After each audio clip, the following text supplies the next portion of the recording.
to promote the album. On that topic, the Jazzmatazz records were sample-free, and this is in the area where Guru excels as a musical genius. He enjoyed working with the actual musicians. Even though he could play a little bit by ear, I was more of a musician than he was, but, in terms of being a producer and working with musicians, that was the thing he enjoyed. When we put the band together and we went on the road with Jazzmatazz, he the whole ensemble plus the musicality in my productions. When you listen to them, there was a lot of compositional thought that went into it. Like some people love the piece and other people think I sampled certain things. For the record, I interpolated a lot of songs. Meaning I went in and we played and retooled music. Not quite a cover, because that would mean different lyrics, but very similar to one in that I'll take the original and make it new again, essentially making it my own version. The Jazzmatazz series was very instrumental, and I don't mean in musicianship. When Guru had his Gang Starr records, they were all sampled. Premier's production was all MPC based, and he created a sound with that will probably last forever. It's already passed the test of time. Yet it's a blessing and a curse at the same time because at that period in the 90s, lawsuits started to emerge from the sampling. Litigations ensued, especially with artists that were having any success. On the Gang Starr albums, Guru and Premier were the recipients of many lawsuits, in fact, an inordinate amount of them. Going further into their catalog, the record label started clearing all the samples. And a very good example of that is if you look at the battle song from the 8 Mile soundtrack, in the actual credits, it's a paragraph of samples that had to be cleared. And when you look at the rest of the songs on the album, you don't see anything close to that. So, it gives you an idea of the amount of sampling that was going on. Keep in mind that all this costs money. Not only in the front, because you must pay for the clearances, but then on the back, because these are royalties that you're not receiving. This is obviously going to be stressful, and it was for Guru. It was a source of friction. There was a double-edged sword with the success of Gang Starr, a great innovative sound, groundbreaking records, and lyrics, but problems. Guru wrote some of the best acknowledged lyrics in hip-hop history over the Gang Starr classics, while Premier put together some of the hottest underground and boom-bap beats of all time. When I traveled with Guru, I couldn't tell you how many cats handed him imitation Premier beats. Even as a producer myself, I had cats coming to the studio and asking me for Premier-type beats before I even met Guru. So, he was an influential producer, right along with some of the best of them. RZA and Dre and everybody else. That paints a picture of how, by the time we were working on Jazzmatazz Volume 4, we were also reviewing the Gang Starr material and considering these situations. Going into Jazzmatazz Volume 4 and coming off the street scriptures, we handled all our legalities. That atmosphere made Guru feel more comfortable as an artist. I interpolated a track from Seals and Crofts, and my legal team went to their managers with a catalog and we laid out what we wanted to do and explained it well. We signed the papers and it was done. They respected what we were doing, because we weren't sampling. I was giving an interpolation. I think musicians and people of that level of musicianship can appreciate when another musician can add his version to the body of work. We both felt comfortable that we were doing things correctly and we weren't going to have any problems ensue afterwards, which we didn't, and so we settled down to being creative. We accomplished on Jazzmatazz Volume number 4, what hadn't been done on Volumes number 2 and number 3. I was in an odd position, like I was with the street scriptures, in that I didn't want to craft a sound reminiscent of what Gang Starr did. When you listen to it, I think everybody will agree that I was very successful in that effort. It was a very difficult line to walk, because I was following two classic catalogs if you divide them, and I had to come up with a unique sound.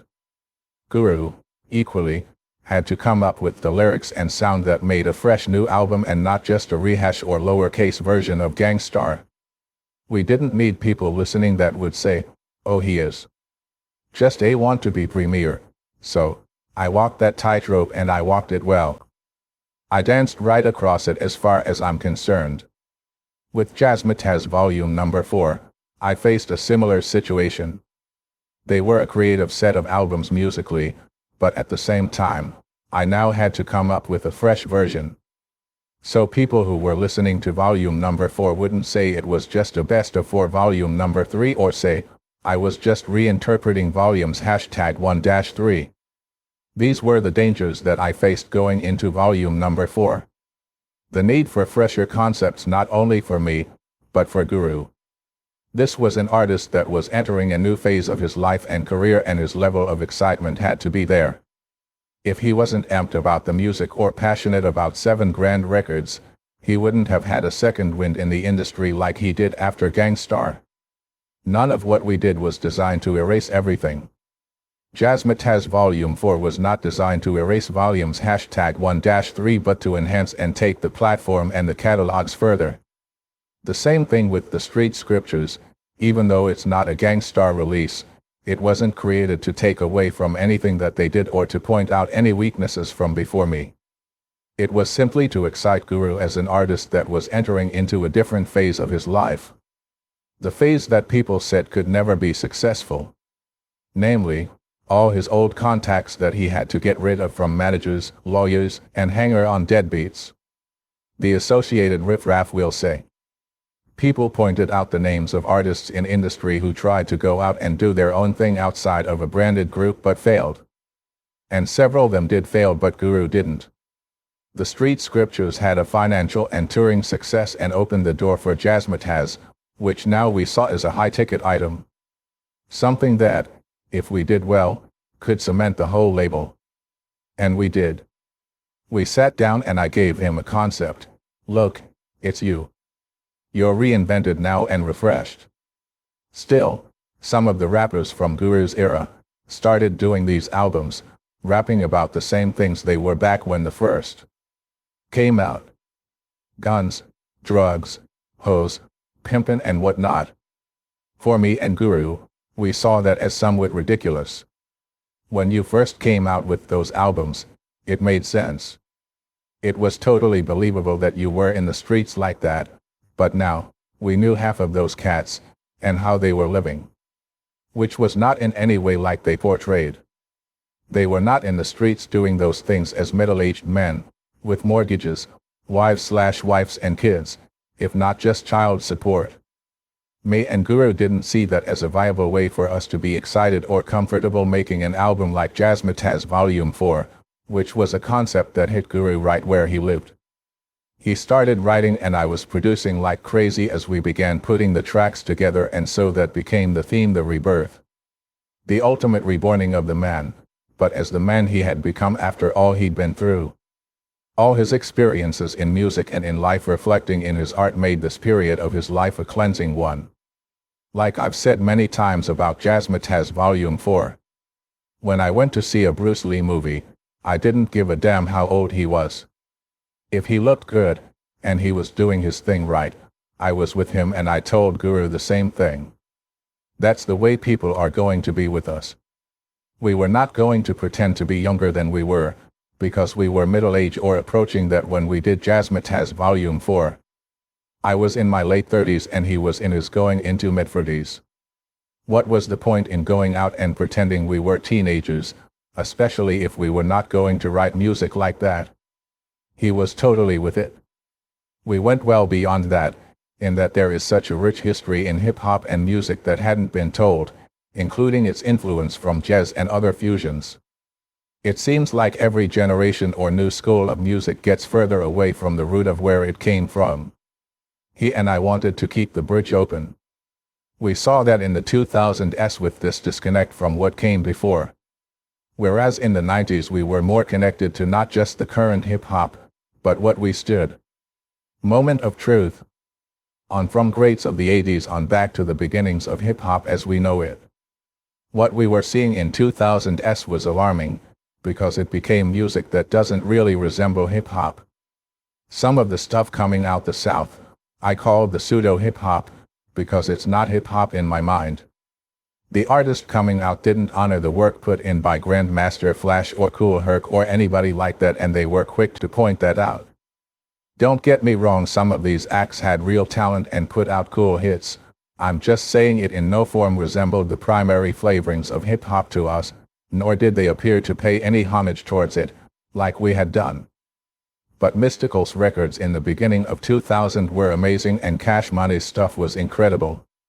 I was a huge fan of a lot of it, but this little devil that interviewed me twisted my words to make it sound like I was dumping on the music coming out the South, and I wasn't. I was just saying that they're not keeping the components of real hip-hop in their sounds. Then there was just the respect to the veterans in the game. In 2006, when we were starting to have the success of the street scriptures, and things started to look real, new issues arrived. That's when they decided to bring out this guy named Young Guru and put a big push behind him. They put him on a major record and shouted him out. Who? Now everybody is confused. They are thinking that Young Guru is Guru. And this started a whole bunch of confusion in terms of the fan base of Gang Starr. This issue obviously had to be taken up with this other dude calling himself Guru. So, we got the number for the studio to call and discuss problem that he started without talking to Guru first. He never made any kind of arrangements or showed any type of respect before he made this move publicly. He decided he didn't have to talk to me. He claimed he didn't know Guru, so Guru was tight about it. We took things to the media in interviews, and he started speaking about it on social media. I'm not going to say it was beef, but in a way it was in kind of like. Then Premier sent Guru an email that basically said, "You messed up. You shouldn't have stopped this dude from using your name." That was another thing that obviously drove a wedge between those two, those type emails. Guru's argument was, if this flies, what do we go next? Young Rakim, Young Bismarcky. When the media and everybody heard Guru's argument to that, everybody who interviewed him about it agreed that he was right. If you were going to do something like that, it certainly shouldn't have been in a way that would piss Guru off. He wasn't even that type of guy to complain. Even with the Grammys he didn't complain about it, we just pointed it out. Aside from these problems, Jazzmatazz Volume 4 was planned to be innovative but keep the purity and art of the hip-hop culture I'm speaking about. To honor it, and then rebirth it even in ourselves as individuals. From our touring and our interviews, our very lives. I believe we did an extraordinary job, and I believe that the Grammy board should be ashamed of themselves. If there was a Grammy award-winning hip-hop album, especially an independent fusion album, it was Jazzmatazz Volume 4. We didn't even get nominated. I then lost all respect for the process at that point. Prior to that, I knew that they leaned towards pop and money, but I still thought there was some musical integrity built into it. But after Jazzmatazz Volume 4, being completely ignored and it being a worldwide, critically acclaimed success, I just lost all respect. If they have any decency, maybe they'll look at Guru and give him an award posthumously, because he deserves one for all the art he gave us. If anybody ever deserved a Grammy, it's Guru. In Europe and Japan, they were like, "That's whack. This album is brilliant." That made it Guru's biggest Jazzmatazz record in terms of impact, media, and based on the new model. We were on the cutting edge with Jazzmatazz Volume 4, and we knew it. We were dealing with a music attorney, and he ended up pointing us to Hidden Beach's label, which had Jill Scott and Aloe Black and others. A brilliant label and incredible people over there. Big UPS and props to them. But it seemed to us like we were going to be doing a version of Jazzmatazz that Guru had already done. He had already done the neo-soul kind of thing. We didn't see that for this album. We saw the new Jazzmatazz as bringing in the Gang Starr fans and even a fresh audience across the board. That's when we brought in Damian Marley and Common, who I believe if you were to ask any Gang Starr or Jazzmatazz fans what would be their dream collaboration for Guru, I believe that Common was it. That single did not disappoint with him, Guru and myself, and Bob James, a jazz legend. I directed the animated video as well, and it is considered to be a classic representation. Commons manager called Guru after he heard State of Clarity and saw the video and told us, "Guru, this is just brilliant what you two did." And everybody who was on the album equally had that feeling. Bob James, Ronnie Laws, Vivian Green, Raheem Devon, Black Alicious, all agreed that this was a great independent album, and that's the key word. This was an album that we did without the majors or their money. We did some distribution through the majors, going through Sony and Universal in certain markets, but it was an independent record where we owned the masters and controlled the business. We felt that we had succeeded beyond our imaginations, or what we sketched out in forming the ideas for 7 Grand down in South Beach. It was one of those few times in life when you do something and the actual result is better than what you thought. And the title, I think, said it all. Guru's Jazzmatazz Volume 4, The Hip Hop Jazz Messenger. Even the artwork, because we put out vinyl on the Street Scriptures and on Volume 4, it goes back to the 60s to 70s, when album covers were works of art. I would challenge any fan or even the haters to look at those album covers and tell me those aren't that, including the design and the concepts and how they fit the music of what's in the album. When you open the cover and then you pull the actual vinyl out, it's an experience in and of itself. Young people reading this book may not know what I'm speaking of, even though vinyl is fast making a comeback, but certainly anyone from that era would know. That detail was built into the making of the records. We wanted to make a classic and something that was going to be historic, and we did.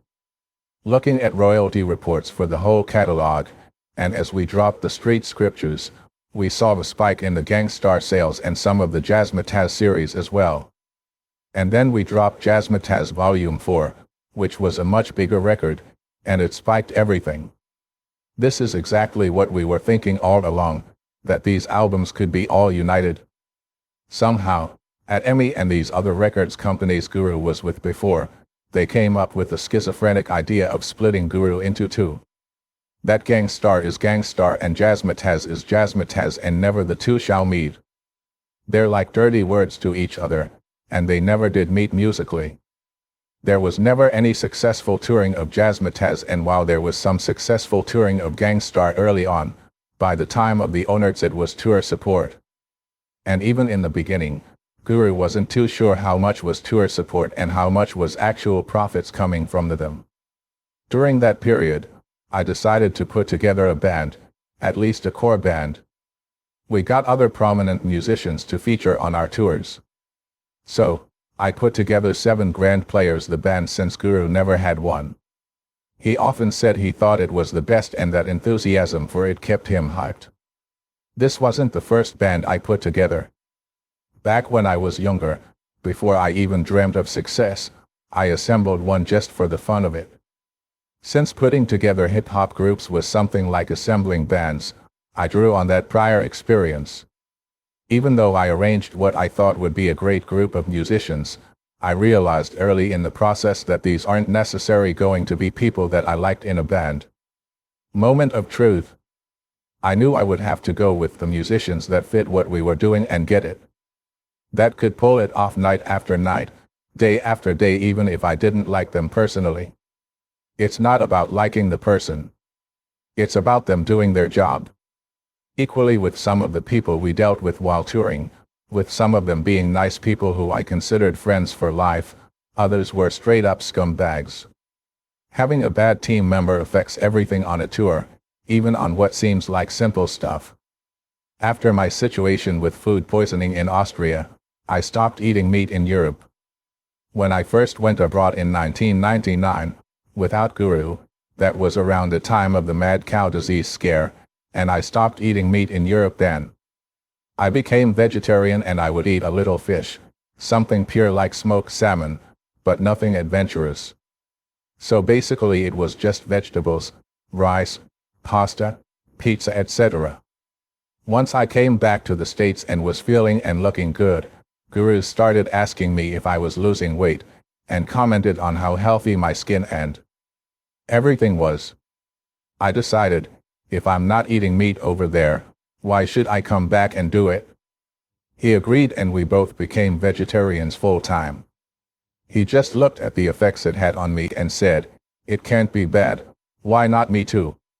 If you look, Guru looked better and healthier in 7 grand years than he ever did. He looked younger in his 40s than he in his late 20s and 30s.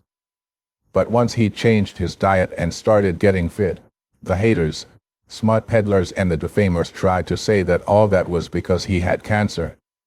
They hated when they saw Guru come out of his old drinking shell. When you look at Guru in the prior videos like Hood Dreamin', he's ripped like a Hollywood action star. Then look at the Onert's video. With him and Jada Kiss in right where you stand, you see the beer belly and his face is bloated. YouTube hosts the videos showing the differences. See for yourself. We suspected one specific hater was saying all kinds of craziness in the media, like Guru was on drugs, ignoring the fact that he was a vegan now who had stopped drinking and started working out. We were hearing the rumors, but we just took it as that. It was just hate. In this business, it is what it is.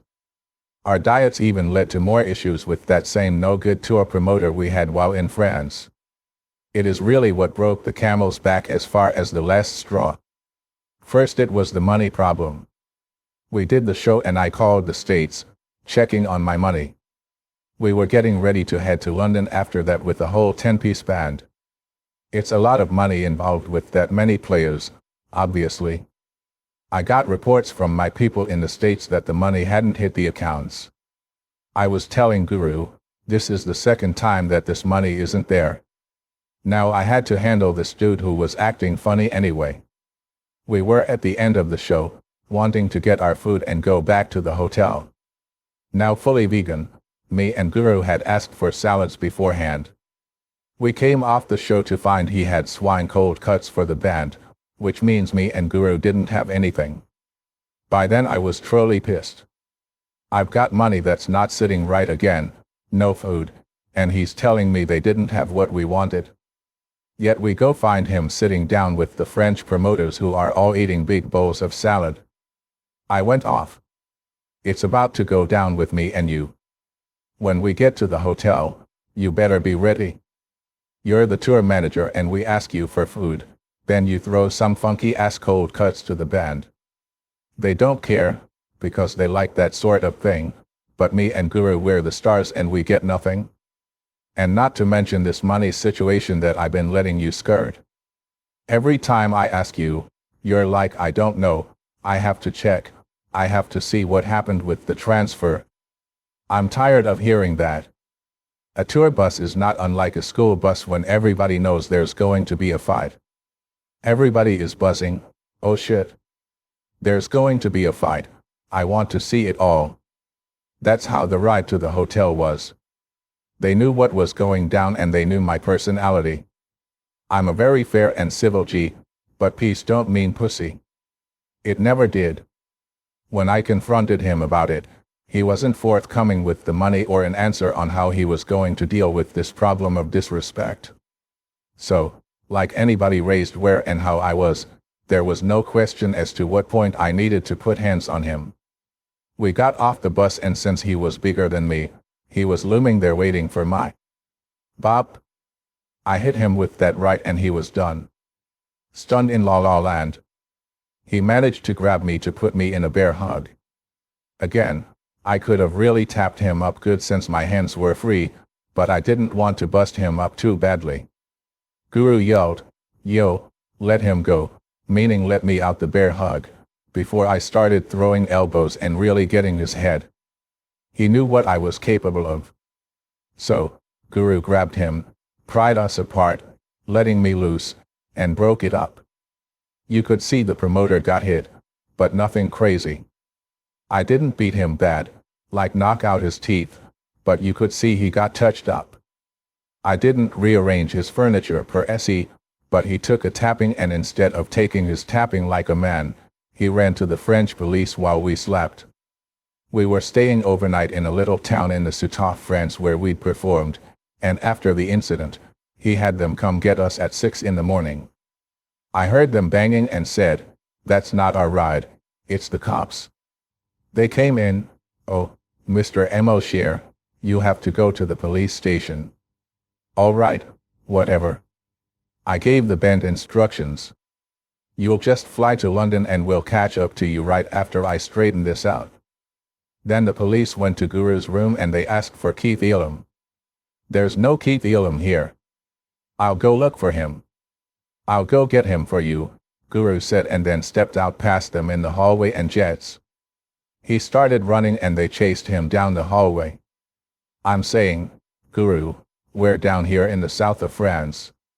Where are you running to? You don't know anybody out there. Luckily, they didn't kick his ass, they just grabbed him up. They put us in the same cell in a small French jail. I had to call the Queen back in the States and tell her, look, you got to call my people and let them know what the situation is. The Queen knew who to contact and made a few calls. They got a hold of the embassy who sent somebody to get the French police captain at the station out of his bed on a Sunday morning. They told him to go down there and let us out, and he did. He came to the station, let us out, apologized and got us a cab to the airport. We caught another flight into London and I caught up with the tour promoter there and had words for him right off. I'm going to tell you right now, B. Don't ever let me see you again. Don't ever come to New York and let me find out you're in the States. You're out of this tour and our business and we never have anything else to say to each other again. We could have ended this in a better way, but now we're just done. We cut him completely off. It was for the best too. He being just one of the indie promoters we were working with, we ended up signing with a prominent touring and booking company. But that's an example of how grimy characters lead to more adventure than we were asking for out on the road. The upside is that the tour was blazed out. At the very beginning of planning it, we got assigned this so-called agent from a major booking agency that basically wanted us doing the old-school chitlin circuit. Guru was not on that level. We were on a whole new reinvention of Jazzmatazz and everything we did had to reflect that. We told him we've got a whole 10-piece band that we were going on the road with. We were going to be working with other musicians while we're on the road, and as part of this job was to find out who's in town that they can send in to do gigs. To focus on that, we went on tour for a whole month, crossing the entire United States, every major city and the smaller ones too. This new promoter suggested to Guru to scale down and just take a DJ and just get the money. It would have been a significant amount of money, because expenses would be very low. He says we could do the tour in a car and not need to get a fully equipped tour bus, with bunks, a kitchen, a driver, and all that. I told him, no. We're doing a Jazzmatazz tour. Somehow, that got pushed back from the spring into the summer. He didn't even tell us that we would have been better off just waiting another month and launching the US leg of the tour in the fall. That being because all the schools would have been back in, and since we were doing colleges for this run, it appears he did everything he could to sabotage the US leg of it.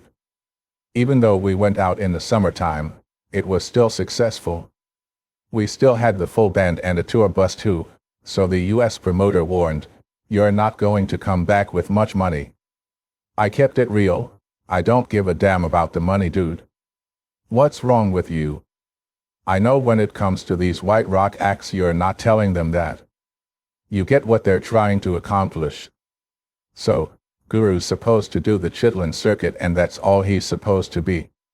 He should just pocket it and pimp it off, rather than build a brand. If you believe in something, you put your money in it. It's your art and your soul in the music too. This ain't all about money and just playing any kind of room to get it. So, we did the tour, and even though we killed it performance-wise, we went across the states and lost some money. We lost a lot of money from what he was saying, but I didn't care. It's only losing if you're trying to be greedy. Pocketing money when you're already comfortable, rather than building your brand, is not a strategy for success. When we got off the US tour, we signed with a better company both domestically and in Europe, so it all worked out. Thanks to such strategizing and investing in the art we were trying to deliver, the success started happening at a noticeable level for us. We were hot and now a worldwide entity with the 2 shows that we toured. We would not only go out with the full band, we were also doing stripped-down sets with just a DJ and a few musicians, and it became one of our most popular sets. The stripped-down Jazzmatazz set contained the core of the 7 grand band with Guru and me. When we had the larger big band set up, we performed with a hip-hop orchestra at the Hard Rock in Vegas. Off the road, and back at home, we established a regiment that keep us organized and focused. We would start the day in the gym and then go and do business. After a break, we would then meet up in the studio or go out and then hit any parties or events that we had to be attending. We weren't much for just hanging out and partying just because. So, if we went out to events, it was something that we pretty much needed to attend. Something that we should be at, like Fashion Week, or New Year's with Mariah Carey. These big ticket type items, like BET or MTV Awards events of that nature. Guru had never seemed happier with his position in life. His money was good and he had finally come up off some of the baby mama drama and other craziness in his life. By now he was back and he settled to the Rockland studio to make more magic. He and I loved Rockland County. I'm well respected and well known in that community, and he saw that also. He found a respectful, clean, lovely place to live that he adopted as home for the last 5 years of his life. Before he made the big move, he started selling his house and told his ex he would take care of his son and everything would be everything, but he was moving. It was all good. He agreed to keep paying for her college tuition, etc., and it seemed civil. In truth, he was running around with anything he could pretty much bed down. He had good taste in women, but obviously he was nowhere near monogamous because they were arguing nonstop. One night, I had just left them in the studio, and it was around 6 o'clock in the morning when I got a call. "Come and get me, G," Guru says. "Come and get you for what?" "Unbelievable," he tells me, "the house is burning down." I drove down there and his house was absolutely burning down. The wood was damn near charcoal. I'm standing there stunned asking him, what happened? His story was as crazy as the fact that his crib was smoldering. I had to jump off the terrace on some Tarzan shit and swing from my terrace to the next to jump over, he said. Because his crib was a couple of flights up, he no doubt would have broken his legs trying to jump. He said, me and her were arguing. I laid down, and when I woke up, I smelled smoke. The next thing I knew, the whole house was on fire. I had to get out of there. His ex told the fireman that he was smoking weed and he started the fire. I'm like as much weed as Guru had smoked in his life. He'd never set any houses or hotels on fire before. That didn't even sound right. Then she tried to say, oh, there was incense burning. I said, I've been burning incense my whole damn life, and all my people have been burning it their whole lives and never set a house on fire. This kind of talk led to an appointment to go see the police chief out there. Guru explained to him, look man. The way the fire spread, it caught me by surprise. If I wouldn't have jumped off the terrace, I'd be dead. They were still trying to hint around and pin it on Guru. I'm saying to them, you're not hanging this on him. You better do your job and find who is really behind this. Guru was in that hip-hop police folder too back in the day, when he was drinking and getting arrested, so I'm sure they had access to his record. I know they were trying to pull the flim-flam on him. I warned we would sick enough lawyers and civil rights activists on them to make their heads spin. We hired an independent fire investigator, who was a sister too. She came in and inspected the remains and she pointed out, yeah, you can see right here where the door opens. Somebody came in the house, opened the door and threw the something here at the bottom of the staircase that started it. You could see what she was explaining and it ended up in her full report. Guru filled out the police report and they tried to bother his ex about it for a while, but not much. I don't believe Guru, at the end of the day, never wanted to see himself or his ex arrested, because obviously that was his son's mother. But they let him off the hook. Then it just came down to the insurance companies. Looking back, that fire could have got him. So that was it for New Jersey. He bought a crib in Rockland County and never looked back. He stayed in there from 2004 on. Initially, he lived with me and my family, although that became a bit trying. As much time as we spent together in the studio and on the road touring together, having him living in my house, in the kingdom, that was harder. He had a good rapport with my family, especially my young G, his godson, magnificent. He was still just a little dude, and one of the funniest stories about him and Guru was my son had a thing about having a full diaper. He liked to fill a diaper up and walk around with it. Don't ask me why, but this was his thing. And he would come to me and I'd bark at him, "Go take that to the queen. Go take that to the earth. Let one of them handle it. You know better than that." He would look at me like, "This dude right here." He would go and take care of business with somebody else. One day Guru did something messed up in the kingdom, and whenever you live with somebody, you know you are going to have those moments. He did something, so I barked at him like, "What the hell is this?" And my little G walked over and leaped on Guru's leg and looked at him like, "See what I got to go through." It was hilarious. I wish I had it on videotape as just one example of how they bonded, and in fact how we all did with he and I like brothers, dealing with typical household family issues. Eventually, he found himself a nice little spot in Rockland and he stayed for good. He kept a new Benz, jewelry, and money in the pocket. He always had himself a bunch of chicks that he dealt with, whenever he wanted female companionship. He would just call and they'd come stay over at the house. They would fly in and fly out. He was living life, and taking care of his son. He had visitation rights after he went to court and got that all sorted out. Guru and his son and me and my son would do a lot of things together in our professional downtime. We'd get off the road, grab them up, hit amusement parks, restaurants, carnivals, and do things dads do. Sports especially because they like to play, so we'd throw the football around or play baseball and stuff. We were living a very happy life, but Guru had added another special layer to his. Prior to that time, he had patched up things with his dad, which made his mom very happy. As you can imagine, any mother is always going to be dismayed to see her son and her husband aren't talking or are not on good terms. When people feel good about themselves, they tend to improve their situation. Once he sobered up and we had enough time to talk, I started pointing some things out to him. A lot of dudes don't even have a father. My father is long gone, and it certainly would be better to have him and be cool with him than not. That's all I can say. You were drinking and you left the house on some "oh, I'm going to make it and forget you" type of stuff. And whatever your sister is instigating or stirring up, just rise above it. So, he did. He called his dad and he set up a meeting. Dad and Mom came to New York when an artist had turned Central Park into a huge art exhibit. The exhibitors had put all kinds of fabric and colorful material throughout Central Park. It was a big event. We went to that with his son and my son. At that time he was still with his son's mother. We all went out as this big family and had dinner, including with my own queen. We all got to meet each other during his father and mother's visit.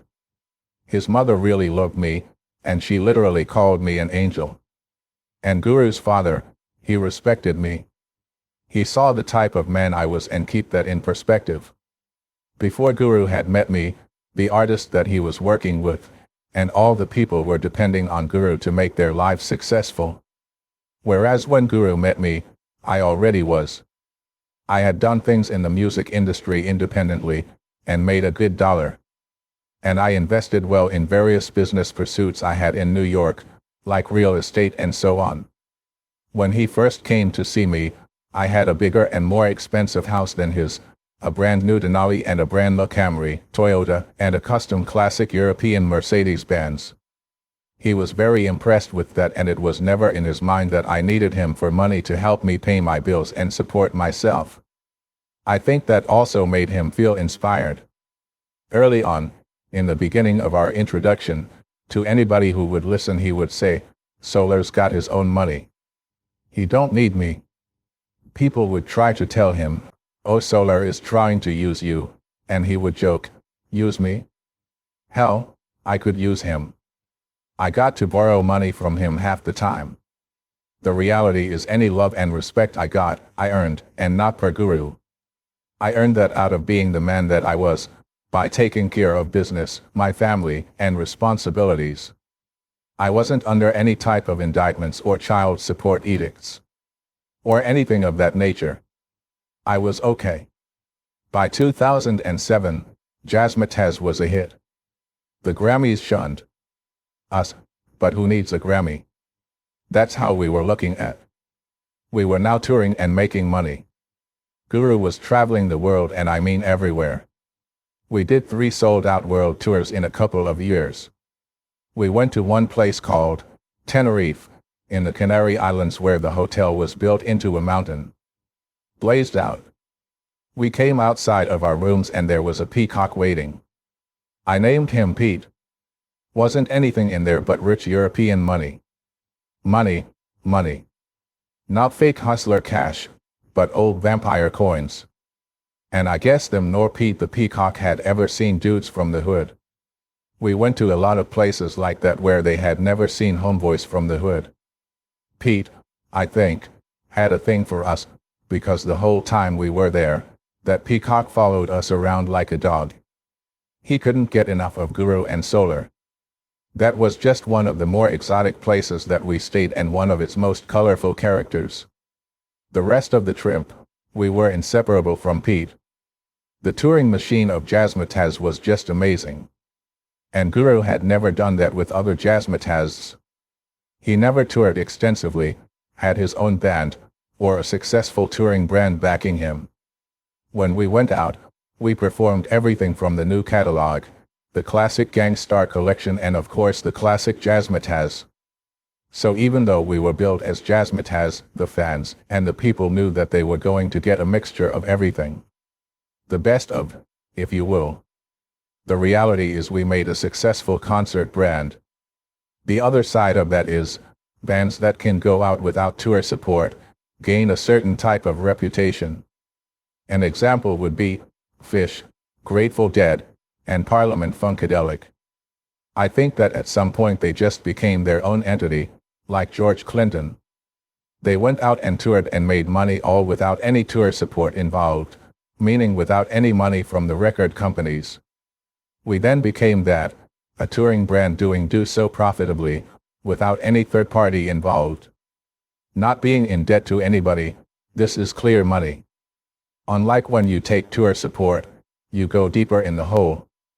Pick any big stars out there now and insert that name. When you see them doing massive-sized concerts, they're not making money, they're losing it. Others are making money, but they're going in the hole. The money that the label is paying for them is being deducted from their account and their royalties.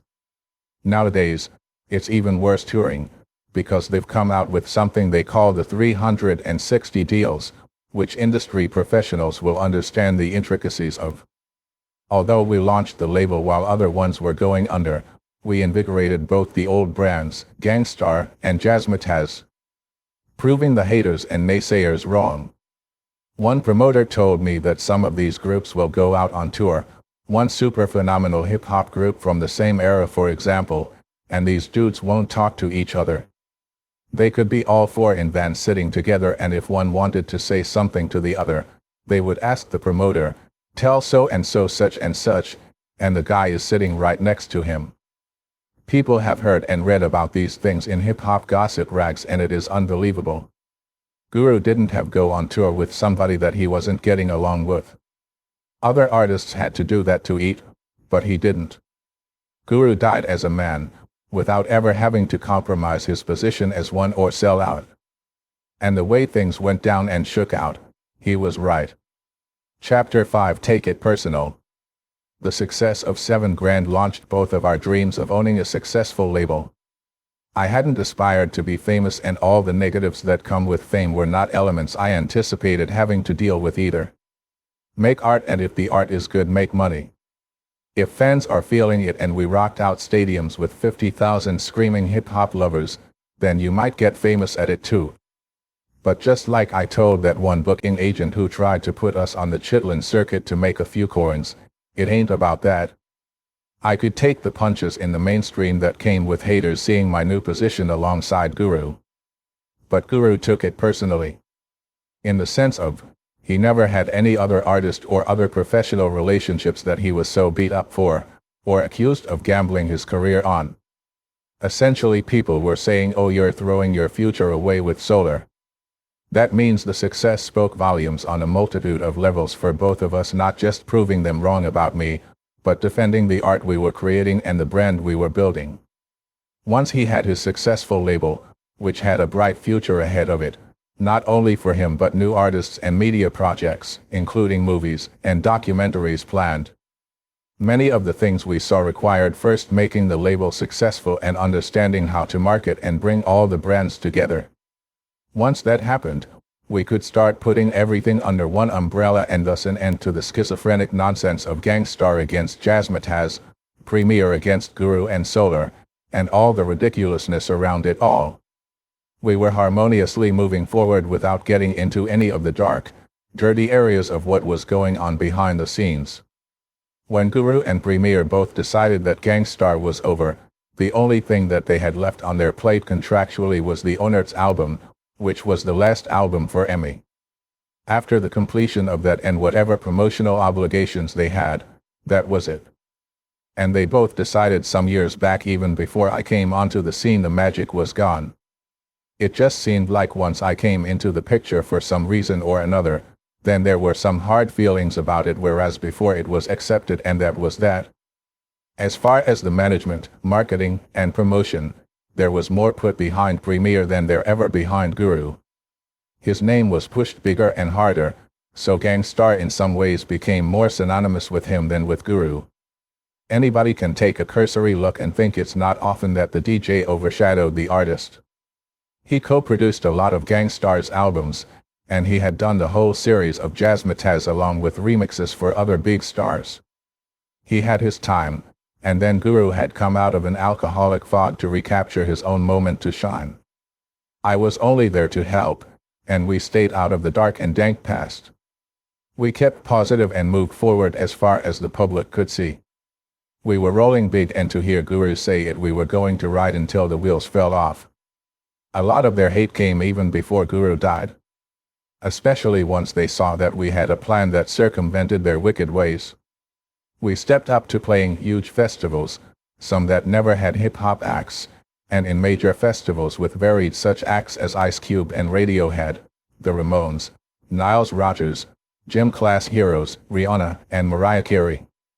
I met different stars from all the eras, hitting exotic places, traveling first class, staying in first-class hotels everywhere from Europe to Vegas at the Palms. There I was offered the suite from the movie The Hangover and Guru, the suite right across. I had the director's suite, and he had the producer's. First, the promoter of the show, a young cat, said, "I've got a surprise for you," and he took me upstairs and I opened the door to the same suite from the movie stripper pole with the bar looking out on it, and all just mind-blowing for a film buff like me. Even so, I looked at him and said, "Man, take this for yourself or give it to one of your people, 'cause I'm not balling like that.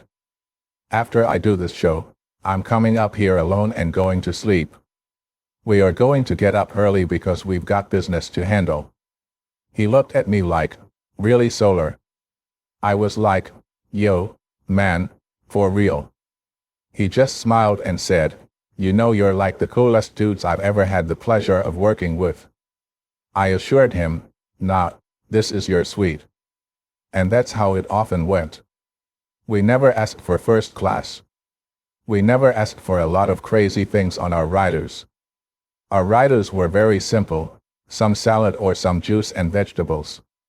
Some Chinese, Thai, or Japanese, primarily it, maybe some pasta. We made a lot of good friends, and we were like ambassadors to a large degree while traveling. What came out afterward was certainly not the truth about what was going on at the height of us being out there. No matter the truth behind the scenes with Guru, the negative assertions spilled over to media outlets left and right. Guru did an interview with one major online all-hip-hop blog around the time of our height, and instead of them praising him for his progress, they just wanted to talk about Gang Starr and he didn't want to. He tried to say, "Hey, I'm out here making a whole new situation with Solar and me. We've got a new label, a successful brand, and 2 hit albums back to back. One bigger than the next. We've got a bright future ahead. I'm happy with Solar as my sole producer, my business partner, my friend, and my brother." Instead, this guy took an adversarial position and argued with Guru during the interview, telling him, "Guru, you can't have a future outside of Gang Starr." Guru had already talked in the other interviews about many artists who'd left their old relationships and had great careers. Snoop went on with Pharrell and Wu-Tang went on with many others. I can name numerous artists that went outside of their group or production situations and received no backlash. Guru was very sensitive to that. But at the same time, we were grown men. We didn't care if there was hate against what we were doing if we believe in it. And of course, we were coming from the era where we saw the whole coast hate on Puff, Snoop, and Pacific filthy journalists were talking about how Pac was getting violated while he was up north in jail. We saw that dirt and hate that went around the hip-hop community in general. In our interviews, me and Guru used to say, we didn't believe in beef, we're vegetarians, just to laugh and smile it off. We were never angry or trying to use our new position to dump on anybody or even to tell haters we made it, and you were wrong. Guru's position was just to acknowledge our success and ignore the negative. Many other outlets were very respectable and praiseworthy of what we had accomplished, too many to count. You can now see them all on YouTube. The interesting part of those interviews is, I'm not the dominant personality, Guru is. They made up this fairy tale that I controlled the relationship by force. We were both G's with a partnership of equals. I didn't have any say over him and vice versa. To address the rumor that things got physical, yeah, we used to bump heads, but we didn't fight like that. But even if we did, it would probably be Guru getting the best of. Of course, there are no brothers, no business partners, no friends that don't argue or have disagreements or even roughhouse as guys might do. None of that was aggressive. If you're touring or on the road, there are always going to be frustrating moments, but this was all taken out of the realm of normalcy and suddenly became something extreme. What was more extreme than Premier busting Guru's head open wide enough to need 50 stitches to close it? Nobody asked him about it, and many people knew. The family, the lawyers, everybody from the Gang Starr team. When we went into another album project, no doubt anybody hating our synergy was hurting by that point because we were aiming high over the bullshit, not to be stopped. This album was called Jazzmatazz, The Time Bomb, Back to the Future mixtape. Another critically acclaimed record that Guru and I produced as a team. But what made it unique was that this was the first underground Jazzmatazz record that hit at the core of the raw reality of the music. It was the best example of the type of collaboration that brought the critical acclaim to what we were doing. I was once interviewed at Northeastern University, and they brought out the CD from their library with a review that stated, "This is a must-listen for any hip-hop head." It was bringing the Gang Starr fan base and that underground audience out who were not yet exposed to Jazzmatazz. Again, this is a record that drove the fan count, the touring and the record sales higher. And again, for those that were hating behind the scenes, they were just getting reasons to be angrier and more virulent. Now you see where the later hate was brewing from. How it burned so out of control. Our success was hurting people when they saw the sold-out world tours on our social media growth. We put it out there. They're seeing the flyers, posts, pictures, and the videos almost in real time. We would go on tour and perform in London on Monday, and by Wednesday the London show was already on YouTube. Somebody had already posted it. Then the reviews of our tours were phenomenal, showing everyone we were obviously something special and that Gang Starr had never been that something, and Jazzmatazz Volumes #1-3 had never been and nobody could debate it. When they thought they could, Guru would hurt them in interviews and say the difference now is that I'm touring with my brother Solar and it's all new and so fresh me. And that other guy, we weren't friends like that. We weren't cool like that. That should have been fine because you don't have to be friends with your old producer. You don't have to be friends in any business relationship. It happens, or it doesn't. Why does it just kill some people to hear that two black men were enjoying life and having a successful partnership doing it? There was also this whole little racial undercurrent that people don't know about that helped fuel it, one found lingering especially around underground hip-hop. Most people around the world have been more than kind and gracious.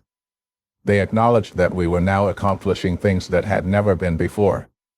We'd asked the promoters to fly us in a couple of days earlier if we were going to be out for a while and they were more than happy to do that, so we could get ourselves comfortable before we did a big show.